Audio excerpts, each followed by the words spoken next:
এই রোদের মধ্যে আপনাদের ভাইয়া কি কি ফসল বুনলো আজকে সেটাই আপনাদের সাথে শেয়ার করব। সাথে কি কি রান্না করলাম সেটাই থাকছে আজকের ভিডিওতে।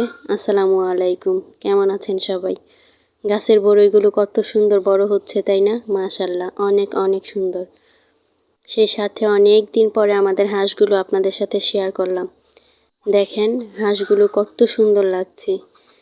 আমাকে দেখে ওরা দৌড়ে পালিয়ে যাচ্ছে। পালিয়ে আর যাবে কোথায়? এটা তো একটা ঘেরা দেওয়া জায়গা, এখান থেকে তার বের হওয়ার উপায় নেই, তাই না?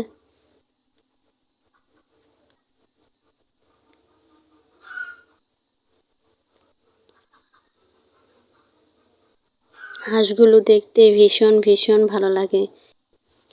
জানেন, আপনাদের ভাইয়া হাঁস মুরগি এগুলো নিয়ে অনেক অনেক স্বপ্ন দেখে। জানি না তার কাছে কেন এত বেশি ভালো লাগে। তবে সে সব সময় বলবে যে হাঁস মুরগি এগুলো হচ্ছে আমার শখের জিনিস। সেই সাথে সবজি বোনা, গাছ বোনা এগুলোও আমার একটা শখের জিনিস।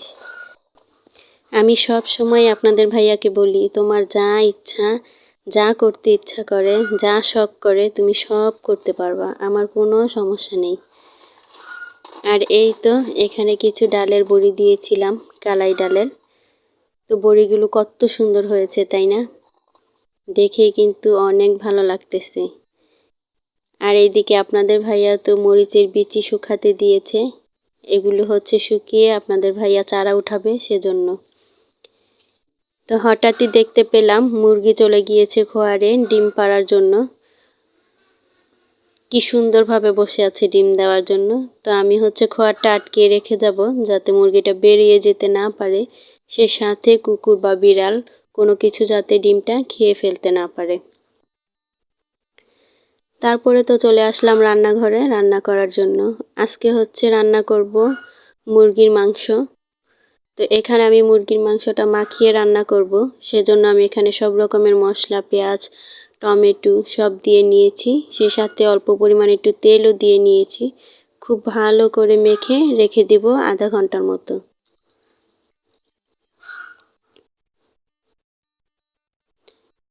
এইদিকে আপনাদের ভাইয়া তো কাজে লেগে পড়েছে।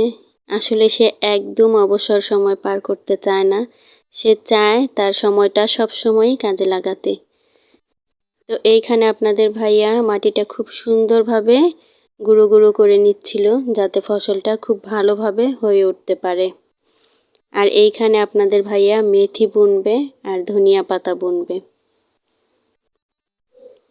আচ্ছা, এই পর্যন্ত যারা আমার ভিডিওটি দেখেছেন, একটু হলেও যদি ভালো লেগে থাকে আমার ভিডিওটিতে একটি লাইক করে যাবেন।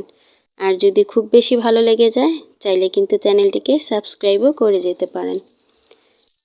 অনেকক্ষণ হয়ে গেছে, এখন তো রান্না করতে হবে, রান্না করার সময়ও হয়ে গেছে। আমি তো এখানে রান্না করার জন্য লাকড়ি বের করে নিচ্ছি।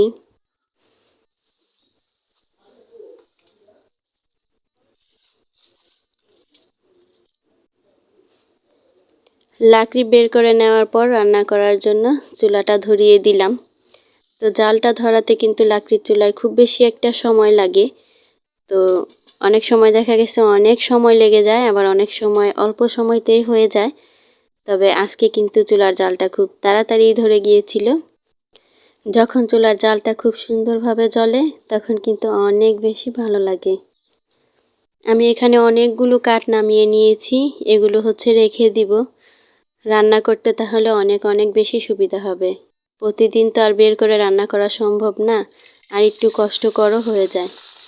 আধা ঘন্টা আগে যেই মাংসটা ম্যারিনেট করে রেখেছিলাম সেই মাংসটা হচ্ছে তেলের মধ্যে দিয়ে দিলাম। এখন খুব ভালো করে কষিয়ে রান্না করে নেব।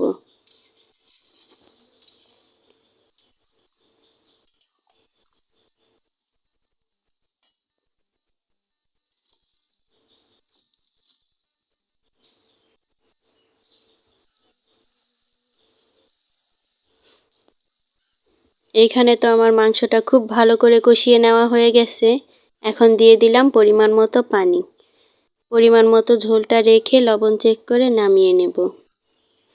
মুরগির মাংসটা কিন্তু আমাদের বাসায় সবাই খুব পছন্দ করে, বিশেষ করে আমার মেয়ে আর আপনাদের ভাইয়া অনেক বেশি পছন্দ করে।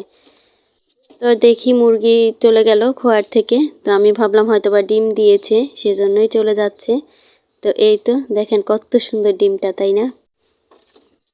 যখন মুরগিতে ডিম দেয় না, অনেক অনেক বেশি ভালো লাগে। জানি না কেন এত ভালো লাগে, তবে আমার বেশ ভালো লাগে। তো মুরগির ডিমটা এখন আমি রেখে দিব। দেখলাম আপনাদের ভাইয়া আরেকটা ডিমও উঠিয়ে রেখেছে। আমাদের বাসায় প্রতিদিন এরকম 2টা 3টা করে ডিম দেয় মুরগিতে। তো আমরা ডিমগুলো চালের ড্রামের মধ্যেই রাখি, কারণ এখানে রাখলে ডিমটা যখন আমি সিদ্ধ করি তখন সুবিধে হয়, আর ফ্রিজে রাখলে বারবার যেতে হয়, সেজন্য আমি চালের ড্রামের মধ্যেই রেখে দিই। তো আপনাদের ভাইয়া তো রোদের মধ্যে কাজ করতেছে, ভাবলাম একটু লেবুর শরবত করে দিই, সেজন্য আমি এখানে শরবত করতে চলে এসেছি।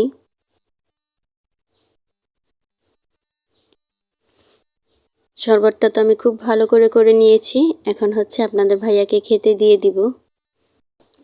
এই রোদের মধ্যে 1 গ্লাস লেবুর শরবত খেতে যে কত বেশি ভালো লাগে সেটা বলে বোঝানোর মতো না। এই তো চলে এসেছি আপনাদের ভাইয়াকে দেওয়ার জন্য। আপনাদের ভাইয়া তো 1 গ্লাস ঠান্ডা ঠান্ডা লেবুর শরবত পেয়ে অনেক অনেক বেশি খুশি হয়ে গেছে।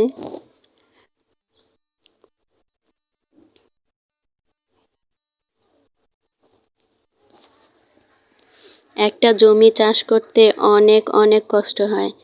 অনেকে মনে করে হয়তোবা রোপণ করলেই হয়ে যায়। এটার পিছনে যে কত পরিমাণে পরিশ্রম করতে হয়, যে রোপণ করে সেই জানে।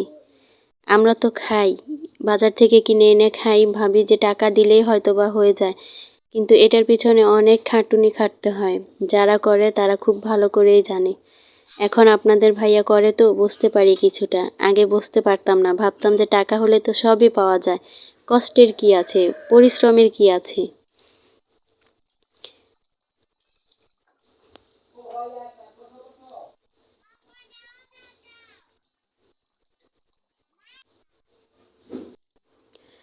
ওইদিকে তো আমার রান্নাটা হয়ে গেছে, আর এইদিকে আপনাদের ভাইয়া কাজে লেগে পড়েছে। আপনাদের ভাইয়া এখন বীজ রোপণ করবে, তো এইখানে মেথি বীজ রোপণ করতেছে। আর অল্প কিছুটা জায়গায় আপনাদের ভাইয়া ধনিয়া বীজ রোপণ করবে। এই সময়টা না খুব ভালো করে ছিটিয়ে দিতে হয়। এটা হচ্ছে ছিটানোর উপরে নির্ভর করে যে আপনাদের ফলন কতটা সুন্দর হবে, কতটা ভালো হবে। আপনাদের ভাইয়া তো বীজগুলো খুব ভালো করে ফেলে দিয়েছে। এখন হচ্ছে মাটিগুলো এলোমেলো করে খুব সুন্দরভাবে ঢেকে দিবে, যাতে বীজগুলো দেখা না যায়। দেখা গেলে মুরগিতে বা পাখিতে খেয়ে ফেলতে পারে। সেই জন্য আজকের মতো ভিডিওটা এখানেই শেষ করে দিচ্ছি। দেখা হবে নতুন কোনো ভিডিওতে। ততক্ষণ সবাই ভালো থাকবেন, সুস্থ থাকবেন। আল্লাহ হাফেজ।